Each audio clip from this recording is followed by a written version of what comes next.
Judges 6, verses 11 through 16 and 28 through 30. The call of Gideon. Now the angel of the Lord came and sat under the oak at Ophrah, which belonged to Joash the Abiezrite, as his son Gideon was beating out wheat in the winepress to hide it from the Midianites. The angel of the Lord appeared to him and said to him, "The Lord is with you, you mighty warrior." Gideon answered him, "But sir, if the Lord is with us, why then has all this happened to us? And where are all his wonderful deeds that our ancestors recounted to us, saying, 'Did not the Lord bring us up from Egypt?' But now the Lord has cast us off and given us in the hand of Midian." Then the Lord turned to him and said, "Go in this might of yours and deliver Israel from the hand of Midian. I hereby commission you." He responded, "But sir, how can I deliver Israel? My clan is the weakest in Manasseh, and I am the least in my family." The Lord said to him, "But I will be with you, and you shall strike down the Midianites, every one of them." Gideon destroys the altar of Baal.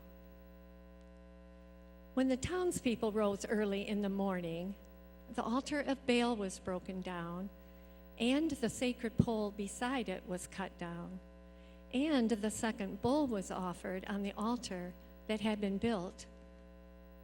So they said to one another, "Who has done this?" After searching and inquiring, they were told, "Gideon, son of Joash, did it." Then the townspeople said to Joash, "Bring out your son so that he may die, for he has pulled down the altar of Baal and cut down the sacred pole beside it."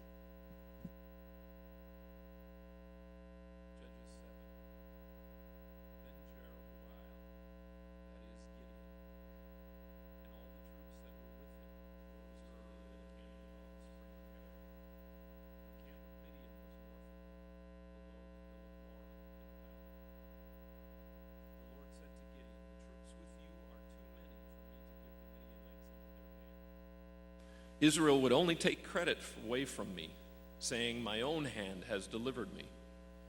Now, therefore, proclaim this in the hearing of the troops: "Whoever is fearful and trembling, let him return home." Thus Gideon sifted them out. 22,000 returned, and 10,000 remained. Then the Lord said to Gideon, "The troops are still too many. Take them down to the water, and I will sift them out for you there. When I say, 'This one shall go with you,' he shall go with you. And when I say, 'This one shall not go with you,' he shall not go." So he brought the troops down to the water, and the Lord said to Gideon, "All those who lap the water with their tongues, as a dog laps, you shall put to one side. All who kneel down to drink, putting their hands to their mouths, you shall put to the other side." The number of those who lapped was 300. But all the rest of the troops knelt down to drink water. Then the Lord said to Gideon, "With the 300 that lapped, I will deliver you, and give the Midianites into your hand. Let all the others go to their homes." So he took the jars of the troops from their hands and their trumpets, and he sent all the rest of Israel back to their own tents, but retained the 300. The camp of Midian was below him in the valley. So Gideon and the 100 who were with him came to the outskirts of the camp, to the beginning of the middle watch, when they had just set the watch. And they blew their trumpets and smashed the jars that were in their hands. So the 3 companies blew the trumpets and broke the jars, holding in their left hands the torches, and in their right hands the trumpets to blow. And they cried, "A sword for the Lord and for Gideon." Every man stood in his place all around the camp, and all the men in the camp ran. They cried out and fled. When they blew the 300 trumpets, the Lord set every man's sword against his fellow and against all the army. And the army fled as far as Bethshittah toward Zerah, as far as the border of Abel-Meholah at Tabbath. And the men of Israel were called out from Naphtali and from Asher and from all Manasseh, and they pursued the Midianites.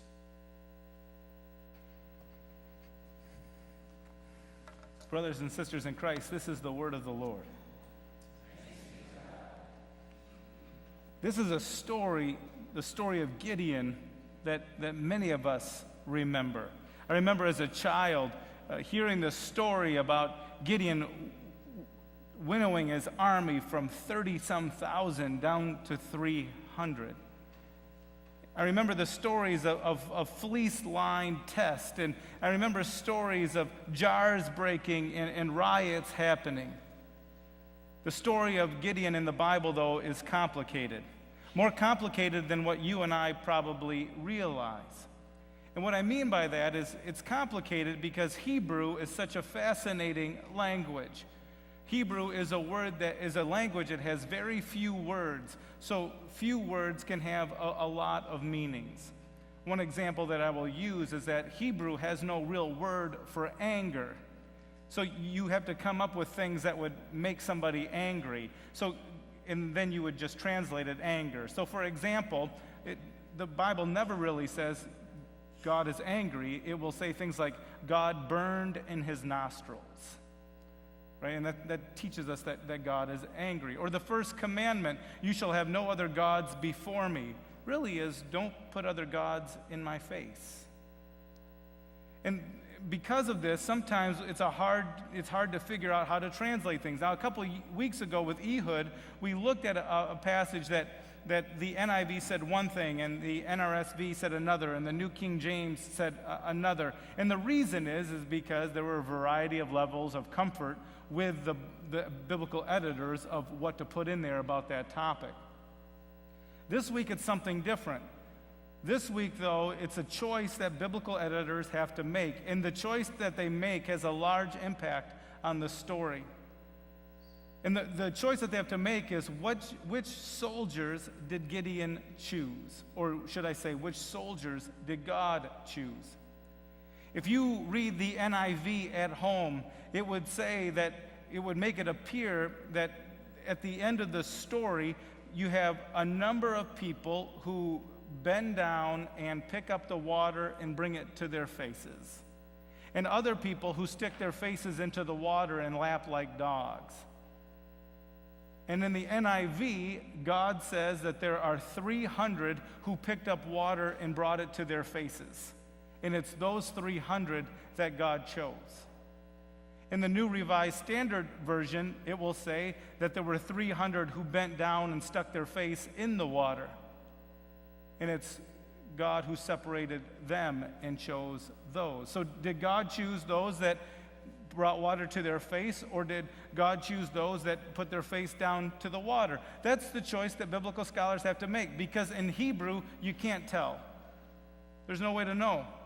And I remember as a child reading the NIV, I remember I was taught that Gideon chose people, and God chose people who brought water up to their faces because they would have been the best soldiers. That they would have been able to, they understood that even when you get water, you never take your eyes off the enemy. And you bring up water to your face so you can constantly look at your surroundings. And so really what God chose was like 300 of Israel's special ops people, kind of like Jason Saul at infantry officers school right now. Those are the people you want fighting. And that makes the most sense, right? That's who you want fighting, are the people who know how to fight. The NRSV and other translations, though, take a different approach. They say that God chose the people who stuck their face down into the water, who lapped like dogs, and God says, it's you that I'm going to choose, the worst 300 soldiers. I'm going to deliver the Midianites into your hands with you. So which one is it? Well, the real answer, of course, is we don't know, but we can take a few stabs and see what God is trying to teach us in this.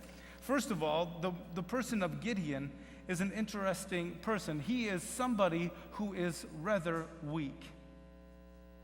His weakness is prevalent throughout. He is somebody who is hiding at night. He's taking it, according to the scripture, he's taking his wheat and he's moving it through the threshing floor in the winepress in a small cave. Usually this would have been done out in the open by animals, where you would throw your crops out on the ground, and then with a sled you would pull it behind a donkey, and through that you would separate the wheat from the chaff. But he's doing it in a cave for wine presses because he doesn't want the Midianites to see him and tax him on his wheat. He does it at night. He's somebody who God calls to do something. Although we skipped over that part, many of you know that when God calls him to do something, to go and attack the Midianites, on 2 different occasions, he demands a test from God. He's not somebody who hears God and immediately obeys, but he's somebody who hears God and needs some proof of what God is going to do. He obviously has some sort of self-esteem problems, because when God says to him, here is what you are going to do, his response is, who am I? For my tribe is the least among the clans of Israel, and my family the least family in our tribe. I am nobody from a family of nobodies, from a region of nobodies. He's not some mighty warrior that God sees, that says, I am able to see the injustice that's happening from the Midianites, and I am going to do something about it. No, he sees himself as somebody who is worthless, as somebody who is not worthy of doing anything great. I am unworthy. I am somebody who, how can I deliver Israel? My clan is the weakest in Manasseh, and I am the least in my family.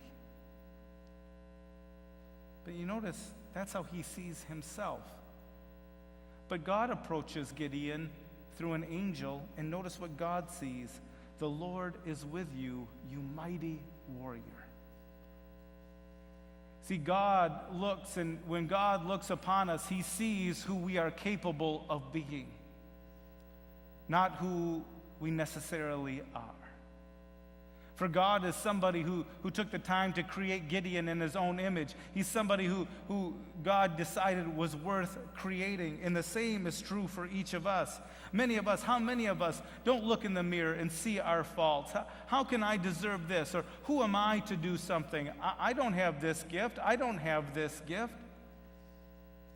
Who am I to do whatever it is to be done? How could God use somebody like me? And it's to us, like Gideon, that God says, the Lord is with you, you mighty warrior. Gideon is faithful then, and the Lord commissions him to do something. He doesn't commission him to do something great. He commissions him to do something small. He doesn't say, hello, Gideon, I'm an angel of the Lord. I want you to go defeat the foreign power, the Midianites. What he says is, Gideon, I commission you to tear down the altar of Baal. Just push some rocks over. Cut down the pole of Asherah. That's all I want you to do. But in doing that, although it's a small act, you are saying something great. It's a test to say, are you going to worship Yahweh or are you going to worship Baal? Now, obviously, Baal worship was around in those days, and it was popular in those days. In fact, if you look and if you listen to what Lee read, what is Gideon's other name? Jerubbaal. Baal is in his name. Now, some people are really uncomfortable with that, and so they come up with this etymology, we call it, that it will say is the one who contends with Baal. But really, if we look at the ancient languages, Gideon's name, Jerubbaal, means let Baal be great. He grew up in a family that worshiped Baal. He grew up in a community that worshiped Baal, that had an altar to Baal, that had a long pole as a symbol as an idol to Asherah, Baal's wife. He grew up in that, and God says to him, I want you to abandon who you were. I want you to abandon your family at some level. I want you to abandon your village, and I want you to follow me. Go cut down that pole and destroy that altar. In Jerubbaal, that is Gideon, does it. It is something small, and yet it's so profound. It is just pushing over some rocks and maybe pushing or cutting over a log. But what it's saying is that I trust Yahweh and I follow God alone. But do you notice when he does it? He does it at night when nobody is watching. So there is this idea of, I'm going to follow you, God, but I don't want everybody to know it yet. You know, he has right to be scared. For the text says the next morning when they realized it was done, the crowd was angry and they wanted to kill Gideon for it. But because Gideon was faithful in the small things, God then entrusted him to do something great. And that is, if you're willing to do this, I now know you are willing to follow me and you trust me, and now go defeat those Midianites. And what I love, and we've seen this before, is Gideon has 33,000 troops at his disposal. Now, what army commander, right, would go into battle with 33,000 troops and then say, I think there's too many. I think there's too many. I think we can do this with a smaller army. So he says, any of you who are scared, go home. If you don't want to go to battle, go home. And thousands left. And then he winnows it down more. And finally, we get to the test of drinking the water. And the question, they go from 33,000 to 300. And the question is it this 300 a special operations group that will come and defeat the Midianites, or does God choose the worst 300 soldiers that were there to do his work? If it is the way the NIV reads it, then the message is God uses our skills, who we are, to do things for him. These were soldiers, others are writers, others are bakers, others are whatever, and God will use us in whatever we're capable of to work in his kingdom. But if it's the other way, which to be honest is the way that I lean, if it's the other way, then what it says is that we are reminded again that it's not us who go and fight. It's not us that are out there trying to win this world for Christ, but it is God himself who goes before us and who fights on our behalf. It is God who can bring this community, God who can bring this country, God who can bring this world back under his kingdom. For there are many times that as humans we look around and we say, my problems are too big. I just can't solve them. We look at the problems within our community, and for those of us who are engaging issues of like housing, for lower income housing, we look and we realize that there are thousands of people in our own county that do not have and cannot find affordable housing, and thousands need homes. In one of the wealthiest counties in Michigan, thousands need a place to live, and it looks overwhelming. For those of us who have tension in our relationships or tensions at work, and the problems seem too big to bear, they seem beyond us. To me, this passage reminds us that they are too big for us, and they are too much for us to bear, but they are not too big for God, and they are not too big for him to bear. You see, we get this theme. Who does God choose? My clan is the weakest among Manasseh, and I am the weakest of my clan. And God says, perfect. Because then there won't be any doubt that it's not you who is going to deliver Israel, but it's me who is going to deliver Israel. And so I ask us the question. We don't have movers and shakers necessarily around here. You don't have the coolest pastor in the neighborhood. We don't have the fanciest building. We don't have the awesomest things, but what we have are people who are faithful to God. And if we stay faithful to God, just as God delivered the enemies into Israel's hands then, God will do amazing things through us now. Not because of who we are, but because of who God is.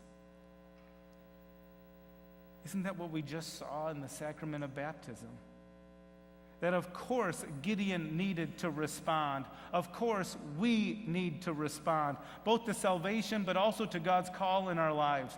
We need to respond. We need to work. We need to do what we are capable of doing. But in all of that, we are reminded that it is not us, but it is God at work within us that will do these things. Now, what we have to be careful of, though, when we talk like that, is this idea of, then let us sit back and watch God at work. No. Gideon is willing to follow God